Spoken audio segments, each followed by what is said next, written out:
Hi friends, welcome back to our channel. இன்னைக்கு நம்ம சேனலில் எபிசோட் 5 தான் பார்க்க போகிறோம். ஆல்ரெடி அங்கே அந்த வாட்ச்மேனையும் போட்டாச்சு. இன்னொரு பக்கம் நம்ம காங்கையும் கையில் ஏதோ பசை தடவி மிரட்டி கொண்டு வந்திருப்பாங்க. அப்போ அவர் கையில் போட்டிருக்க ரிங்கையும் காட்டுவாங்க. இன்னொரு பக்கம் போலீஸையும் அதே மாதிரி ஏதோ பசையெல்லாம் தடவி விட்டு அவரையும் கடத்த ஆரம்பிச்சிருப்பாரு. இப்படி இந்த ஆள் எதுக்கு எல்லாரையும் கடத்துறாங்கங்க கேள்வியை விட, அந்த கடத்திட்டு போகிறவங்களாம் என்ன பண்ணுறாங்கன்னு நம்மக்கிட்ட காமிச்சிருக்க மாட்டாங்க. கடத்திட்டு போய் ஒரு காட்டுக்கு நடுவுல வச்சு மிரட்டி, அவங்க பையன்கிட்ட இவர் என்னலாம் சொல்லணும்னு நினைச்சாரோ, அதெல்லாம் சொல்ல வச்சு மிரட்டியிருப்பாரு. இவரு மிரட்டினதுக்கு தகுந்த மாரி அவரும் எல்லாத்தையும் செஞ்சிருப்பாரு. கடைசியில அப்படியே சதக்குன்னு ஒரே கிழி தான். கழுத்த ஒரே அறு அறுத்திருப்பாரு. இவரும் கழுத்துல கைய வச்சுக்கிட்டு அப்படியே ஓடி போய் தப்பிச்சிடலான்னு காரை விட்டு இறங்கியிருப்பாரு. இப்ப பார்த்தீங்கன்னா, அவர் கையில போட்டிருந்த அதே ரிங்க காட்டுறாங்க. நம்ம சாய் டேபிளுக்கு முன்னாடி இருக்கு. கொண்டு வந்து குடுத்தது இந்த ஸ்பை தான். இந்த ஸ்பை தான் எல்லா வேலையுமே பார்த்துக்கிட்டு இருப்பா பேக்ரவுண்ட்ல இருந்து நம்ம சாய்க்காக. சாய் இப்போ அந்த ஸ்பை கிட்ட என்ன கேட்பாருன்னா, சரி இதெல்லாம் இருக்கட்டும். இந்த ரிங் இருந்தா நான் மாட்டியிருந்திருப்பேன். நல்ல வேளையா நான் மாட்டல. ஆனா, அன்னைக்கு அந்த சம்பவம் நடந்த அன்னைக்கு நீனும் அங்க தானே இருந்த. நீ எதுக்கு என்ன மாட்டி விடலன்னு கேட்குறாங்க. இப்பதான் அப்படியே எல்லாருக்கும் ஷாக் ஆகுது. ஆக்சுவலி அன்னைக்கு அந்த கொலை நடந்த அன்னைக்கு இந்த ஸ்பையும் அதே இடத்துல தான் இருந்திருப்பா. எப்பவுமே இவர் பின்னாடியே சுத்துறது தானே இந்த ஸ்பையோட வேலை. ஸோ அன்னைக்கு கூட இருந்திருப்பா. என்னன்னு கேட்கும்போது அந்த ஸ்பை என்ன சொல்றாருன்னா, நீங்க அந்த ஒதுக்குப்புறமான இடத்த, ஆள் நடமாட்டமே இல்லாத இடத்த எதுக்கு வாங்குறீங்கன்னு எல்லாரும் என்கிட்ட கேட்டாங்க. ஆனா எனக்கு அன்னைக்கு புரியல. இப்போ புரியுது நீங்க எதுக்காக வாங்குனீங்கன்னு. அன்னைக்கு நீங்க அவர கொண்டு போய் கொலை பண்ணும்போது, அவர் பேக் சைடு அப்படியே நடந்து வந்து மல்லாக்கா விழுந்துட்டாரு. விழுந்தவரு செத்து போயிட்டாருன்னு நெனச்சுக்கிட்டு, நீங்களும் அந்த இடத்த விட்டு கிளம்பிட்டீங்க. ஆனா, அதுதான் கிடையாது. அப்போ அவருக்கு கொஞ்சோண்டு மூச்சு இருந்தத நான் நோட் பண்ணுனேன். சரி போய் சிபிஆர் பண்ணி பார்க்கலாமேன்னு சிபிஆர் பண்ணதில, அவருக்கு உயிர் பிழைக்கவும் செஞ்சாரு. உயிர் பிழைச்சாரே தவிர, அவரு உயிரோடு இருந்திருக்க தேவையே கிடையாது. அப்பவே செத்து போயிருக்கலாம். ஏன்னா, உயிர் பொழைச்சாலுமே அவருக்கு பழசு எதுவுமே ஞாபகம் இல்ல. கோமா ஸ்டேஜில கை, கால் விளங்காம வீல் சேர்லயே தான் இருந்தாரு. அப்போ நம்ப சாயோட அசிஸ்டண்ட் தான் அவர வெளில கூட்டிட்டு போறது, வர்றது இந்த மாதிரியான வேலைலாம் பார்த்துருப்பாரு.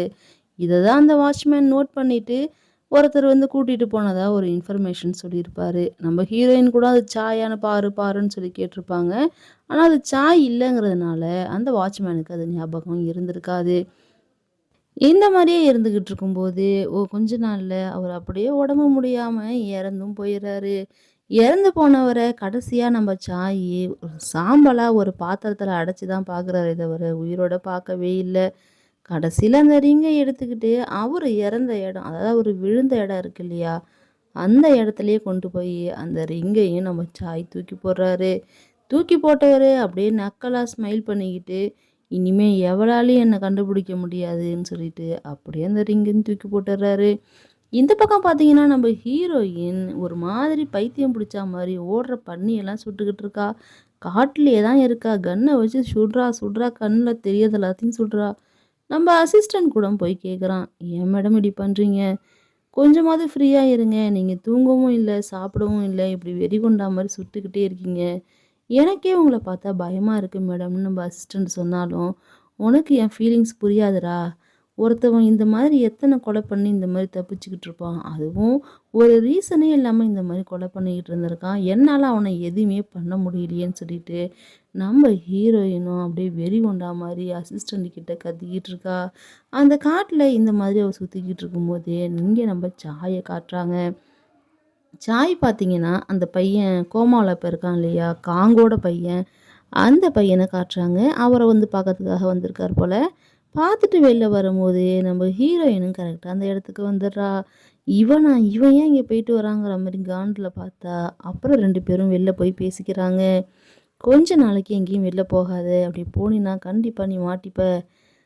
அதுவும் முக்கியமா உன் மேல சந்தேகம் இப்ப வந்துருச்சு. அப்படிங்கும்போது இனிமேலாவது ஒழுங்கா இருன்னு சொன்னா, நீ என்ன பெரிய ஒழுங்காடா? அவனே இவனே ஹேர்ன்னு சொல்லிட்டு கன்னா பின்னான்னு நம்ம ஹீரோயினும் ஒரு திட்டுது. ஏன் திட்டுதுன்னா, இந்த மாதிரி வேலையெல்லாம் பார்த்துட்டு அப்படியே ஒண்ணுமே தெரியாத மாரி இருக்கு பாத்தியா? அதனால தான் இங்க எல்லாருக்கும் நீ என்னமோ பெரிய மகான் மாதிரி தெரியிற. அதனால நீ நல்லவன் மட்டும் நெனச்சுக்காத. கண்டிப்பா ஒரு நாள் உன் முகத்திரைய கிழிப்பேங்கிற மாதிரி நம்ம ஹீரோயின் சாய் கிட்ட சொல்றாங்க. இப்போ அப்படியே போலீஸ் ஸ்டேஷன காட்டுறாங்க. ஆல்ரெடி வந்து ஒரு நர்ஸ வந்து கொன்ன கேஸ்ல தான் வந்து தேடிக்கிட்டு இருக்காங்க. இப்போ பார்த்தீங்கன்னா, அங்க உள்ள ஒரு போலீஸையே காணோம். ஏன்னா நம்ப சாய் தான் கடத்திட்டு போயிட்டாரே, அவர காணோங்கிற கேஸ் தான் இப்ப பெரிய கேஸா இருக்கு. எதுக்காக இந்த கேஸ விசாரிக்கும்போது ஒரு ஆளுக்கு இந்த மாதிரி ஆகணும்? அவனும் எப்படி காணாம போவான்னு எல்லாரையும் விசாரிக்கும்போது, ஒருத்தவன் என்ன சொல்றான்னா, அவன் ஒரு வில்லன ஒரு ரவுடிய தான் பார்க்க போனான். வின்னுன்னு சொல்லிட்டு ஒரு ரவுடி. அவன விசாரிக்கணும்னு சொன்னான். அவன் கூட இல்லீகலா இந்த மாதிரியான ஆக்டிவிட்டீஸ்லாம் பண்ணுவானே அவன் தான் சொல்றான். ஆனா, அதே நேரத்தில அதே இடத்துல இன்னொருத்தன் என்ன சொல்றான்னா, அதெல்லாம் இல்ல. லாஸ்ட்டா அவருடைய கால் ரெக்கார்ட செக் பண்ணதில, கடைசியா சாய் இருக்கார்ல, அதான் உங்க ஃப்ரெண்டு. அவர்கிட்ட தான் பேசியிருக்கான். ஆனா என்ன பேசுனான், என்ன நடந்துச்சுன்னு தெரியல. அதுக்கப்புறம் தான் ஆளு காணாம போயிருக்காருங்கிற மாரி சொல்றாங்க. இப்ப நம்ம போலீஸுக்கு ரொம்பவே டவுட்டு ஜாஸ்தியா இருக்கு. இப்ப சரி, நம்ம ஏன் இப்படியே கம்முனு இருக்கணும்னு சொல்லிட்டு, அப்படியே ஃபோன் எடுத்து பார்த்து யோசிச்சுக்கிட்டு இருக்காரு. அ இந்த பக்கம் பார்த்தீங்கன்னா, இன்ஃபர்மேஷன்லாம் குடுக்குறதுக்கு ஆட்கள் இருப்பாங்க இல்லையா? அதுல ஒரு ஆள் வந்து அங்க என்ன நடக்குது, போது, வருதுங்கிற மாரியான இன்ஃபர்மேஷன போலீஸ்கிட்டேருந்தே வாங்கிக்கிறாங்க. அப்ப அவர் என்ன சொல்றாருன்னா, இந்த மாதிரி இன்ஃபர்மேஷன் கிடைச்சிருக்கு ஒரு ஆளுக்கு போட்டதா. ஸோ, இப்ப அந்த ஆள தேடிக்கிட்டு போயிருக்காங்கங்கிற மாதிரியான இன்ஃபர்மேஷன அவனும் குடுக்குறான். குடுத்துட்டு அவனும் கிளம்பி போயிடுறான். இப்ப பார்த்தீங்கன்னா, நம்ம சாய தான் காட்டுறாங்க. அப்படியே உட்காந்துட்டு அந்த போலீஸ் இருக்காரு இல்லையா? போலீஸ் ஃப்ரெண்டு அவர்கிட்ட பேசிக்கிட்டு இருக்காரு. போலீஸ் ஃப்ரெண்டு தான் வர சொல்லியிருக்கிறதே, சாய்க்கு என்ன தெரியும் அப்படிங்கிறத தெரிஞ்சுக்கிறதுக்காக. அவரு அப்படியே கேஷுவலா சாப்பிட்றாராமா. சாப்பிட்ற மாரி சாப்பிட்டுக்கிட்டே சாய்கிட்ட விசாரிக்கும்போது, "அன்னைக்கு எனக்கு கால் பண்ணதெல்லாம் உண்மதான். ஆனா என்ன வந்து மீட் பண்ணல. அதுக்கு முன்னாடி எனக்கு ஒரு ஒர்க் இருக்குன்னு நான் போயிட்டேன். கால் பண்ணது மட்டும் உண்மைன்னு சொல்றாரு." ஏன்னா, அதுக்கான ரெக்கார்டு ஆன்லைன்ல இருக்கிறதுனால, அத பொய்ன்னு சொல்ல முடியாது. ஸோ, எனக்கு ஏதாவது தெரிஞ்சா சொல்றேங்கிற மாரி சாயும் சொல்ல, "சரிப்பா நீ சொல்றதெல்லாம் நம்புறேன்னு" சொல்லிட்டு போலீஸும் கிளம்பி போறாரு. இப்ப நம்ப அசிஸ்டண்ட்ட காட்டுறாங்க. அசிஸ்டண்ட் சாப்பிட்றதுக்காக அந்த ஹோட்டல் ஒண்ணு இருக்கும் இல்லையா? அங்க வந்திருக்காரு. வந்திருக்கும்போது அந்த ஹோட்டல்ல இருக்கிறவங்க கேட்குறாங்க, "எங்கப்பா உங்க டாக்டர் ஆள காணோம்னு" சொல்லிட்டு, "ஃபார்மசிய எப்பப்பா ஓப்பன் பண்ணுவீங்கன்னு" சொல்லிட்டு அங்க இருக்கிற பாட்டியும் கேட்குறாங்க. "எங்களுக்கெல்லாம் ரொம்ப கஷ்டமா இருக்கு. சீக்கிரம் ஓப்பன் பண்ணுங்கப்பான்னு" 2 பேரும் அவங்ககிட்ட ரெக்கமெண்ட் பண்றாங்க. சரிங்க. ஒரு சின்ன சின்ன ப்ராப்ளம்லாம் இருக்கு. அதெல்லாம் முடிஞ்சதுக்கப்புறம் கேஸ்லாம் முடிஞ்சதுக்கப்புறம் நாங்க மறுபடியும் ஓப்பன் பண்ணுவோங்கிற மாரி நம்ம அசிஸ்டண்ட்டும் சொல்றாப்புல. இன்னொரு பக்கம் நம்ம ஹீரோயின பார்த்தீங்கன்னா, ரொம்பவே சோகமா உட்காந்துருக்காங்க. நாய வருடி குடுத்துட்டு அப்படியே உட்காந்துருக்காங்க. அவங்களுக்கு என்ன பண்றதுன்னு தெரியல. அந்த இடத்துக்கு நம்ம அந்த ஹான் இருக்கான் இல்லையா? அவன் வரான். "ஏய்! நீ ஏன் இப்படியே இருக்க? எத்தன நாளைக்கு இப்படியே இருக்க போற? அவரு எப்படி போனா நமக்கு என்னப்பா? நம்ம வேலைய நம்ம பார்ப்போங்கிற" மாதிரி ஹீரோயின் கிட்ட சொன்னாலும், ஹீரோயின் என்ன சொல்றாங்கன்னா, "ஒரு ரூம்குள்ள போட்டு பூட்டி வச்சு, நீ வாழ்க்கை முழுக்க ஆப்ரேஷனே பண்ணிக்கிட்டுருன்னு சொன்னா, நான் அத மட்டுமே நிம்மதியா பண்ணிட்டு அப்படியே செத்து போயிடுவேன். ஆனா தேவையே இல்லாம அதுக்கு இடையில என்னை இப்படிலாம் மாத்துனது யாரு ஹான்? நீனே சொல்லு. அவரு தானே. அந்த சாய் தானே என்ன இப்படி மாத்துனாரு. நான் எப்படி கால்லலாம் விழுந்து கதறினேன் என்னை விட்டாரா? இப்போ வந்து நீ ஆப்ரேஷன் பண்ணு, ஆப்ரேஷன் பண்ணுன்னு என்ன போட்டு டார்ச்சர் பண்றாரு. நம்ம லைஃப்ல என்னதான் நடக்குதுன்னே எனக்கு தெரியல ஹான். எனக்கு ஒரு செகண்ட் வந்து இந்த வாழ்க்கையே ஒரு மாரி வெறுத்து போன மாரி கூட இருக்குங்கிற மாரி நம்ம ஹீரோயின் சொல்றாங்க. இப்பதான் நம்ப அந்த அசிஸ்டன்ட் பையன் இருக்கான் இல்லையா? அவன பத்தி ஒரு ஃப்ளாஷ்பேக்கு. அவனுக்கு உடம்பு சரியில்லாம பிரெயின்ல வந்து ஏதோ ப்ராப்ளம் இருந்திருக்கு. அப்ப நம்ப ஹான் தான் நம்ம ஹீரோயின கூட்டிட்டு போயிட்டு, இவன நம்ப தான் பார்த்துக்கணும். இவன்கிட்ட காசுலாம் கிடையாது. நம்ம ஃப்ரீயா தான் ஆப்ரேஷன் பண்ணணும்னு சொல்லிட்டு நம்ம ஹீரோயின்ட்ட சொன்னதும், அவளும் மனசு இறங்கி சரி நான் பண்றேன்னு சொல்லியிருப்பா. ஆனா அந்த பையன பார்த்தீங்கன்னா எனக்குன்னு இந்த உலகத்துல யாருமே கிடையாது. நான் இப்ப பொழச்சு வந்து என்ன பண்ண போறேன்? அது மட்டும் இல்லாம எனக்கு ஆப்ரேஷன்னா பயம். நான் பண்ணிக்க மாட்டேங்கிற மாரி சொல்லியிருப்பான். அப்போ நம்ம ஹீரோயின் தான் என்ன பண்ணுவான்னா, அந்த பிரெயினோட ஸ்ட்ரக்சரெல்லாம் வரைஞ்சு, "பாத்தியா? இந்த இடத்துல தான் உனக்கு ப்ராப்ளம் இருக்கு. இத இப்படியே விட்டோம்னா, அப்படியே மூளை ஒழுகி அப்படியே மூக்கு வழியா வந்துருங்கிற" மாரி ஒரு மாரி பயமுறுத்தி விடுவா. அப்புறம் அவன் கேட்பான், "சரி நான் ஆப்ரேஷன் பண்ணிக்கிறேன். ஆனா ஆப்ரேஷன் பண்ணிட்டு எனக்குன்னு யார் இருப்பான்னு?" சொல்லும்போது, "நான் இருக்கேன்டான்னு" சொல்லி அதுலேருந்து நம்ம ஹீரோயின் தான் கூடயே வச்சிருக்காங்க. இப்போ ஃபார்மசிய ஓப்பன் பண்ணலாங்கிற மாரி இருப்பாங்க. ஸோ, அந்த ஃபார்மசில இருக்கிறதெல்லாம் கிளீன் பண்ணுமேன்னு, நம்ம அசிஸ்டன்ட் கிளீன் பண்ணிக்கிட்டு இருக்கும்போது, அங்க யாரோ கார்ல வரா மாரி தெரியுது. வந்தவனுங்க ரவுடி பயலுங்கன்னு நல்லாவே தெரியுது. வந்து அப்படியே பார்த்துக்கிட்டே இருக்கானுங்க. நம்ம ஹீரோயின தான் தேடி வந்திருப்பானுங்கன்னு நெனைக்கிறேன். ஆனா, நம்ம அசிஸ்டண்ட் என்ன கேள்வி கேட்டாலும் பதில் சொல்லாம, அப்படியே சுத்தி முத்தி அந்த நோட்டம் விடுற மாரி பார்த்துக்கிட்டு இருக்கானுங்க. இப்ப நம்ம ஹீரோயின் என்ன பண்றாங்கன்னா, நாய கூட்டிட்டு வாக்கிங் போயிட்டு, ஜூஸ்லாம் போட்டு எடுத்துக்கிட்டு, நம்ம அசிஸ்டண்ட்ட தேடி வராங்க. ஏன்னா, ஹான் வந்து அட்வைஸ் பண்ணிட்டு போனான்ல, "உன் அசிஸ்டண்ட்டுக்காகவாச்சும் நீ வந்து ஜாலியா இருக்கணும்னு" சொல்லிட்டு.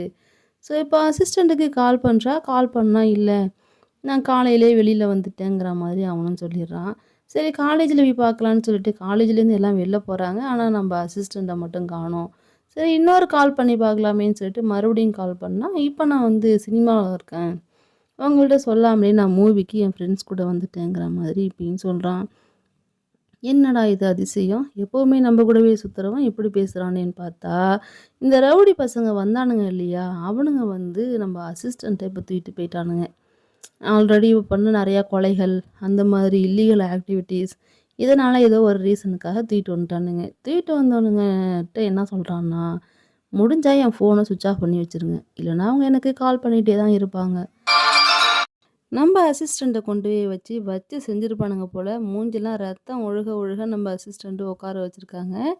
அவர் என்ன சொல்றாருன்னா, "என் ஃபோன ஸ்விட்ச் ஆஃப் பண்ணிட்டீங்கன்னா, அவங்க என்ன வந்து பார்க்க மாட்டாங்க. இல்லன்னா, எனக்கு திரும்ப திரும்ப கால் பண்ணுவாங்க. என்ன தேட ட்ரை பண்ணுவாங்கன்னா." "ஏய் என்ன பயமுறுத்துறியா? எங்களையும் அவ கொலை பண்ணுவாளான்னு?" சொல்லிட்டு இந்த ரவுடி ஷாக் குடுக்குறான். இன்னொரு பக்கம் நம்ம ஹீரோயின் என்ன பண்றாங்கன்னா, இவன் தியேட்டர் போயிருக்கான்னு சொன்னான் இல்லையா? ஸோ அங்க போய் பார்க்கலாமேன்னு சொல்லிட்டு நம்ம ஹீரோயின் தியேட்டருக்கும் போறாங்க. அதே தியேட்டருக்கு கீழ ஏதோ டிபார்ட்மெண்டல் ஸ்டோர் மாரி இருக்கும் போல. அங்க வந்து நம்ம சாயும், சாயோட அசிஸ்டண்ட்டும் பர்ச்சேஸ் பண்ணிட்டுருக்காங்க. அப்ப என்ன பேசிக்கிறாங்கன்னா, "எனக்கு தெரிஞ்சு அவ படம் பார்க்க தான் வந்திருப்பா. வேற எதுவும் கொலை கிலைலாம் பண்ண வந்திருக்க மாட்டாங்கிற" மாரி 2 பேரும் பேசிக்கிட்டு, கொலை பண்றத வந்து ஏதோ குழம்பு வைக்கிற மாரி அப்படியே அசால்ட்டா பேசிக்கிறாய்ங்க. அப்படியே பேசிக்கிட்டு அவங்க போயிட்டுருக்கும்போது, இங்க இன்னொரு ஆள காட்டுறாங்க. நம்ம போலீஸ தான் காட்டுறாங்க, சாயோட ஃப்ரெண்ட. அவன் யார்கிட்டயும் இன்ஃபர்மேஷன் கேட்டுருப்பான் போல. அப்படியே 2 பேரும் தெரியாத மாரி பேசிக்கிறாங்களாமா. பப்ளிக் பிளேஸ்ல உட்காந்து எதையோ ஷேர் பண்ணிக்கிறாங்க மாத்தி மாத்தி. என்னன்னா, அந்த வின்னுடைய நம்பரு. அவன் நம்பர குடுன்னு சொல்லி ஒருத்தவங்ககிட்ட கேட்டிருப்பான். அவனுக்கு நம்பர் தரேன். ஆனா கொஞ்சம் திமிரா தான் பேசுவாங்கிற மாரி சொல்லி தான் அவன் குடுத்துட்டே போறான். சொன்னதும் இவன் கால் பண்ணவும் செய்றான். அவன் சொன்ன மாதிரியே இவனும் என்ன பண்றான்னா, "சார் நான் இப்போ கொஞ்சம் பிஸியா இருக்கேன் சார். மசாஜ் போயிட்டுருக்கு. நான் ஃப்ரீயா இருக்கும்போது நானே வந்து பார்க்குறேங்கிற" மாரி போலீஸ்காரங்கிட்டயே ரொம்ப எகத்தாளமா பேசுவான். அவன் உடனே சாய்க்கு ஃபோன் பண்ணி, "சார் என் நம்பர யார்ட்டயாவது குடுத்தீங்களா? ஒரு போலீஸ் ஃபோன் பண்றாரு. உங்க ஃப்ரெண்ட் இருக்கார்ல அவருன்னு" சொன்னதும், "இல்லையேப்பா நான் தெரியலையேன்னு" சொல்லிட்டு, "சரி நீ ஒண்ணும் கவலைப்படாத. நீ அவன போய் பார்க்க வேணாம். நம்ப அதுக்கு முன்னாடி ஒரு மீட்டிங்க போடுவோம்ன்னு" சொல்லிட்டு, இவன்கிட்ட பேசிட்டு வைக்கிறாங்க. அவனும், "சரி சார். நீங்க எங்க வர சொல்றீங்களோ அங்க நான் வரேன். இவரெல்லாம் தேவையில்லாம எனக்கு கால் பண்ண சொல்லாதீங்கன்னு" சொல்லிட்டு, போலீஸு, டாக்டரு அவன் இவன்னு எவனுக்குமே அடங்காம ஒரு மாதிரி பேசுறான். சரின்னு சொல்லிட்டு, இவரும் அங்க போய் கிளம்பி போய் பார்க்கலாமேன்னு ரெடி ஆயிட்டாரு. இன்னொரு பக்கம் ஒரு ஃப்ரெண்டுக்கு கால் பண்ணி, "நான் உன்ன மீட் பண்ணணுமேப்பா, எப்போ மீட் பண்ணலான்னு?" சொல்லி கேட்டா, போலீஸும் சரி மீட் பண்ணலான்னு சொல்லிடுறாங்க. இருந்தாலும் அதுக்கப்புறம் என்ன யோசிக்கிறாருன்னா, அந்த போலீஸு, இல்லையே இவன் இந்த மாரிலாம் கால் பண்ற ஆள் கிடையாதே. நம்ம கால் பண்ணாலே எப்ப பார்த்தாலும் பிஸி பிஸிம்பான். திடீர்னு இவனே கால் பண்ணி முக்கியமான விஷயம் பேசணுங்கிறான். சரி பார்த்துக்கலாங்கிற மாதிரி அப்படியே மைண்ட் வாய்ஸ்ல பேசிக்கிட்டு போலீஸ் இன்னொரு ஆள் கூட வெளில வேகமா போயிட்டுருக்காப்புல. யாரு முன்னாடி வின்ன மீட் பண்ணுறதுங்கிற மாரி விஷயம் போகுது. சொன்ன மாரியே சாயவே மீட் பண்ணுறதுக்காக வின் அங்க வந்துடுறான். எங்கன்னா சாயோடைய பர்சனல் கெஸ்ட் ஹவுஸ் இருக்கும் இல்லையா? அங்கேயே வந்து பார்த்துட்டு, "யோவ்! என்னாய்யா வீடு இது? என்னம்மா இடிச்சு கட்டி வச்சிருக்காரு? உண்மையாவே நீ டாக்டர் தானா? இல்ல ஏதாவது கேங் லீடர் மாரி ஏதாவது பண்ணிக்கிட்டு இருக்கியான்னு?" சொல்லிட்டு நக்கலா பேசுறான். என்னதான் வந்து இவரு டாக்டரா இருந்தாலும், அவன் ரவுடி பையன்ல. ஸோ மரியாதை குடுக்கலாம் தெரியல. நம்ம ஹீரோயின் மாரி பேசிக்கிட்டு இருக்கான். அப்படியே மாத்தி மாத்தி 2 பேரும் பேசும்போது, "இப்ப நீ எங்கேயும் வெளில போக்கூடாது. இங்கேயே இருன்னு சொல்றதுக்கு தான் உன்ன வர சொன்னேன். கொஞ்ச நாள் அந்த ப்ராப்ளம்லாம் முடியட்டும்னு" சொன்னா, அந்த ரவுடி சிரிக்கிறான். யோவ்! யாருய்யா நீனு?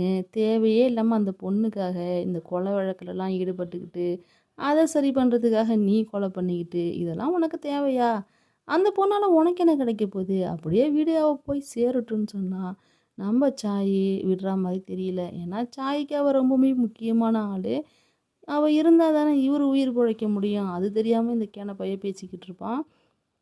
எல்லாத்தையும் காதுல வாங்குன நம்ம சாயி, நம்ம ஹீரோயின் கிட்ட எப்படி தேவையான விஷயத்த மட்டும் பேசுவாரோ, அதே மாரி இவன்கிட்டயும், "நான் சொல்றத கேளு. நான் சொல்ற வரைக்கும் நீ இந்த இடத்த விட்டு போகக்கூடாது. உன்ன மீட் பண்றதுக்காக அவங்கலாம் ட்ரை பண்ணுவாங்க. ஆனா நீ போகக்கூடாது. நீ இங்கேயே இருக்கணும்னு சொல்றதுக்காக தான் உன்ன இங்க வர சொன்னேங்கிறாரு. அப்பவே அவரு இன்னொரு விஷயமும் யோசிச்சு பார்க்குறாரு. அவன கொலை பண்ற மாரி. ஆனா கொலை பண்ணல. இப்போ அந்த போலீஸ காட்டுறாங்க. அவரு ஒரு பக்கம் நின்னு ஃபோன் பேசிக்கிட்டு இருக்காரு. யாருகிட்டனா இந்த ரவுடி கிட்ட தான். ரவுடியும், "இல்ல சார், நான் ஒரு வேற மீட்டிங்க்கு வந்துட்டேன். உங்கள வந்து என்னால இப்ப பார்க்க முடியாதுங்கிற" மாரி ரவுடி வந்து போலீஸ்கிட்ட ரொம்பவே தெனாவட்டா பேசுறான். 2 பேரும் பேசி முடிச்சுட்டு சாய் அங்கேருந்து போகலான்னு சொல்லிட்டு அவரும் அங்கேருந்து கிளம்புறாரு. இந்த பக்கம் தியேட்டர்ல எல்லாம் படம் முடிஞ்சு வெளில வராங்க. நம்ம ஹீரோயின் வெயிட் பண்ணி பார்த்துக்கிட்டு இருப்பாங்கல்ல. அவங்களுக்கு ஒரு ஃபோன் வருது. சரி, ஃபோன் பண்றது யாருன்னு சொல்லி அட்டெண்ட் பண்ணா, நம்ம அசிஸ்டன்ட் கிட்டேருந்து தான் அந்த ரவுடிங்க பேசுறானுங்க. "நீ இங்க உடனே வா, வந்தா தான் உன்ன விடுவேங்கிற" மாதிரி சொல்லிடுறாங்க. சரி, அங்க தான் இருக்கானான்னு சொல்லிட்டு, இவங்களும் அவன பார்க்கலாமேன்னு சொல்லிட்டு, அந்த ரவுடிங்க இருக்கிற இடத்துக்கே போறாங்க. போய் பார்த்தா தான் தெரியுது, ஒரு பக்கம் நம்ம அசிஸ்டண்ட்ட போட்டு அடி அடின்னு பொளந்து வச்சிருக்கானுங்க. இருந்தாலும் அவன் மூஞ்சில வந்து அந்த இதெல்லாம் காமிச்சுக்காம, சரி கேஷுவலா இருப்போம்ன்னு சொல்லிட்டு, யார்ரா ஆளுன்னு பார்த்தா, அந்த ஃபர்ஸ்ட்டு ஒரு ஆப்ரேஷன் நடந்திருக்கும்ல, அந்த கம்யூனிட்டி தான் கடத்தி வச்சிருக்கான். "நீ பண்ண கொலைக்கெல்லாம் நாங்க ஏம்மா சரண்டர் ஆவணும்? நீ பாட்டுக்கு ஒரு நர்ஸ் பொண்ண கொன்னு போட்டு போயிட்ட. அது எங்க தல வந்து விடிஞ்சு போச்சு. இப்ப நீ என்ன பண்ணுவியோ, ஏது பண்ணுவியோ எனக்கு தெரியாது. போலீஸ பொறுத்தவரைக்கும் வின்னு தான் இந்த மாதிரியான ஆக்டிவிட்டீஸ்லாம் பண்றது. ஸோ அவன நீ கொன்னுட்டன்னா, உன்ன நான் விட்டுர்றேங்கிற" மாரி அந்த ரவுடி வந்து பேசிக்கிட்டு இருக்காரு. இத எல்லாத்தையும் நம்ம ஹீரோயின் தெனாவட்டா நெக்கலா காதுல வாங்குனாலும், மனசுக்குள்ள அவங்களுக்கு 1000 விஷயங்கள் ஓடிக்கிட்டு இருக்கு. என்னோட ஃபோட்டோவ காமிச்சு, "இவன நீ போட்ரு, உன்ன நான் விட்டுர்றேன். இவன போட்ரு, உன்ன நான் விட்டுர்றேங்கிற" மாரி அந்த ரவுடி சொன்னதையே சொல்லிக்கிட்டு இருக்கான். நம்ம ஹீரோயினும் அப்படியே அந்த ரவுடிய கொன்னு போட்டுறணும் போல அவனுக்கு கோவம் வருது. இருந்தாலும் அந்த இடத்துல நம்ம அசிஸ்டண்ட்டுக்கு ஒண்ணும் ஆயிடக்கூடாதுன்னு சொல்லிட்டு, நம்ம ஹீரோயினும் கம்முனு இருந்துட்டு, அசிஸ்டண்ட்ட காப்பாத்தி அங்கேருந்து கூட்டிட்டு போயிடலான்னு சொல்லிட்டு போயிட்டுருப்பாங்க. 2 பேரும் அப்படியே அந்த கார்ல ஒண்ணா போயிட்டுருக்கும்போது, ஹீரோயின் என்ன சொல்றாங்கன்னா, "ஏய், நம்ம எங்கேயாவது வெளில போயிடலாம்டா. வெளியூர் எங்கேயாவது போயிடலாம். எங்கேயாவது வெளிநாட்டுக்கு போயிடலான்னு" சொன்னா, அப்படியே நம்ம அசிஸ்டண்ட்டுக்கு ஷாக்கா இருக்கு. "என்னது இது? நான் எப்பயாவது வெளில போயிடலான்னு கேட்டா கூட அதெல்லாம் முடியாது. வேணாம்." அப்படிங்கிற மாரி சொல்லுவீங்க. இப்ப என்ன நீங்களே கூப்பிடுறீங்க. நான் கூப்பிட்டா வரமாட்டீங்க. நீங்க கூப்பிட்டா நான் வரணுமா? அப்படிலாம் வர முடியாது. நான் ஏன் அப்படிலாம் வரணும்? நான் சொல்றத நீங்க கேட்கணுங்கிற மாரி, சின்ன பையன் மாரி அடம் பிடிப்பான். இருந்தாலும் ரவுடியும் நம்ம ஹீரோயினும் என்ன பேசிக்கிட்டாங்கங்கிற விஷயம் இதுவரைக்கும் நம்ம அசிஸ்டண்ட்டுக்கு தெரியாது. அப்புறம் கார நிறுத்திட்டு அசிஸ்டண்ட்ட பரபரன்னு இழுத்துட்டு போய், "சொல்றத கேளுடா. நம்ம இங்க இருக்கக்கூடாது. நம்ம அங்க இருந்தா பெரிய பிரச்சனை ஆயிடும்டா." அப்படின்னு சொல்லிக்கிட்டு இருக்கும்போது, அந்த பக்கம் ஃபயர் என்ஜினுடைய சவுண்டு கேட்குது. என்னன்னு பார்த்தா எல்லாமே நம்ம ஹீரோயின் வீட்டு பக்கம் போகுது. பார்த்தா ஹீரோயின் வீடு தீப்பிடிச்சு எரிஞ்சுகிட்டு இருக்கு. வீடு கிடையாது, அந்த ஷெட்டு. என்னன்னு போயிட்டு விசாரிக்கும்போது தான் தெரியுது, அந்த ஷெட்டு எரிஞ்சதுல அதில இருந்த டாக் இருக்கு இல்லையா? அது செத்து போச்சுன்னதும் நம்ம ஹீரோயினுக்கு உயிரே இல்ல. நாலா பக்கமும் நம்ம ஹீரோயின போட்டு அடிச்சு துவைச்சு எடுத்தா அவளும் என்ன பண்ணுவா சொல்லு? இப்ப நம்ம சாய காட்டுறாங்க. சாய்க்கு ஃபோன் வருது. நம்ம ஸ்பை தான். ஃபோன போட்டு, "நீங்க சொன்ன வேலைய முடிச்சுட்டேன். கிளம்பி வரட்டுமாங்கிற" மாரி பேசிக்கிட்டு இருக்காங்க. நீங்க சொன்ன மாரி அந்த நாய கொளுத்தி கொன்னாச்சுன்னு பேசிட்டு இருக்காங்க. என்னது கொன்னாச்சா? ஆமா. நம்ம சாய் தான் இத செய்ய சொல்லியிருப்பாப்புல. ஏன்னா, அந்த நாய் முடி இருந்துச்சு. அதனால அந்த நாய வச்சிருந்தது நம்ம ஹீரோயின் தான் கண்டுபிடிச்சு, அது மூலியமா நம்ம ஹீரோயின மாட்டி விட்டுருவாங்கல்ல. அதனால இந்த மாதிரி ஒரு வேலைய சாய் தான் செய்ய சொல்லியிருப்பாரு. இதுதான் இந்த இடத்துல மிகப்பெரிய ட்விஸ்ட்டுன்னு கூட சொல்லலாம். நம்ம சாய் பார்த்தீங்கன்னா, அப்படியே அதே அந்த சைக்கோபாத்தோடைய சீனியோடயே அப்படியே உட்காந்துருக்காரு கார்ல. அப்ப நம்ம ஹீரோயினும் ஃபோன் பண்றாங்க. பட் வந்து இவரு ஃபோன எடுக்கல. இன்னொரு பக்கம் நம்ம அசிஸ்டன்ட்டும் ஃபீல் பண்ணிட்டு இருக்கா போல. இப்ப நம்ம ஹீரோயினும் கார வச்சு அப்படியே அந்த சாயோட கார அடிச்சு நொறுக்குறாங்க. "காரையே இடிப்பியா? காரே இடிப்பியா? வா! இப்ப நான் வெளில வந்து நிக்கிறேன். என்ன இட்றி பார்க்கலான்னு" சொல்லிட்டு சாயே இறங்கி போய் நிக்கிறாங்க. ஆனா, நம்ம ஹீரோயினுக்கு இடிக்க மனசு வரல. என்ன இருந்தாலும் குருநாதர் இல்லையா? இடிக்கல. இப்ப நம்ம ஹான் வந்து அந்த இடத்தெல்லாம் சுத்தி பார்த்துக்கிட்டு இருக்கான். ஐய்யய்யோ! இந்த மாதிரி ஆயிடுச்சேன்னு சொல்லிட்டு அப்படியே ஃபீல் பண்ணி பார்த்துக்கிட்டு இருக்காரு. ஆனா நம்ம ஹீரோயின் பார்த்தீங்கன்னா, அந்த நாயோட பெல்ட்டெல்லாம் வச்சு அந்த இரும்புலே பெல்ட் இருக்கும் இல்லையா? அதெல்லாம் வச்சு பார்த்து அழுதுகிட்டு ரொம்ப ஃபீல் பண்றாங்க. நம்ம ஹீரோயினுடைய லைஃப்ல எத்தனையோ பேர கொலை பண்ணியிருப்பாங்க. கொன்னு புதைச்சிருப்பாங்க. இருந்தாலும் தன்னுடைய நாயின்னு வரும்போது, ஒரு நாய்க்கு நாயோட உயிருக்கே இவ்ளோ மதிப்பு குடுக்குறாங்க. இப்ப அந்த இடத்துக்கே அந்த ரவுடிங்களுடைய கார் வருது. வந்தவனுங்க என்ன சொல்றானுங்கன்னா, ஒரு டீல பேசுறானுங்க. அதுவும் முக்கியமா யாருன்னா, அந்த வின் இருக்கான் இல்லையா? அவன் தான். நெறையா பணம் தரேன்ப்பா, நெறையா பணம் தரேன்ப்பான்னு பேசி பார்ப்பாரு. அவனுங்க ஒத்துக்க மாட்டானுங்க. ஆனா கடைசியில இத்தன கோடின்னு சொன்னதும், "என்னது இவ்ளோ ரூவாவா? எதுக்குடா இவ்ளோ காசு தர்றீங்கன்னு?" "நிஜமா தான்ப்பா சொல்றேன். இந்த ஆப்ரேஷனுக்கு இவ்ளோ அமௌண்ட் தரோம். யார் வரீங்களோ லைஃப் செட்டிலுங்கிற மாரி வேணும்னு" சொல்லுவான். அப்போ மத்தவங்கலாம் அமைதியா இருக்கும்போது, நம்ம ஹீரோயின் அந்த பக்கமா வந்து, "இதுக்கு நான் ஒத்துக்கிறேன்டா. எவ்வளோ காசு தர்றீங்க சொல்லுங்கன்னு" சொல்லி கேட்குறாங்க. அப்புறம் எல்லாரும் உட்காந்து பேசி ஒரு வழியா முடிவு பண்ணி இந்த ஆப்ரேஷன் பண்ணலான்னு சொல்லி ஃபிக்ஸ் பண்ணியாச்சு. ஆப்ரேஷன் பண்ணுறதுக்காக இவங்க டீமு அங்கே போயிட்டாங்க. போய் அந்த ஆப்ரேஷன் பண்ணுறதுக்கு ஒரு இடம் வேணும் இல்லையா? ஒரு கப்பல் தான் அது. அந்த கப்பல்ல ஏறதுக்காக எல்லாரும் போய் நின்னுகிட்டு இருந்தா, அந்த இடத்துக்கு நம்ப ஆள் சாய் தான் வராரு. ஓ! இவனுக்கு தானான்னு அப்படியே மொறச்சிட்டு நிக்கிறாங்க.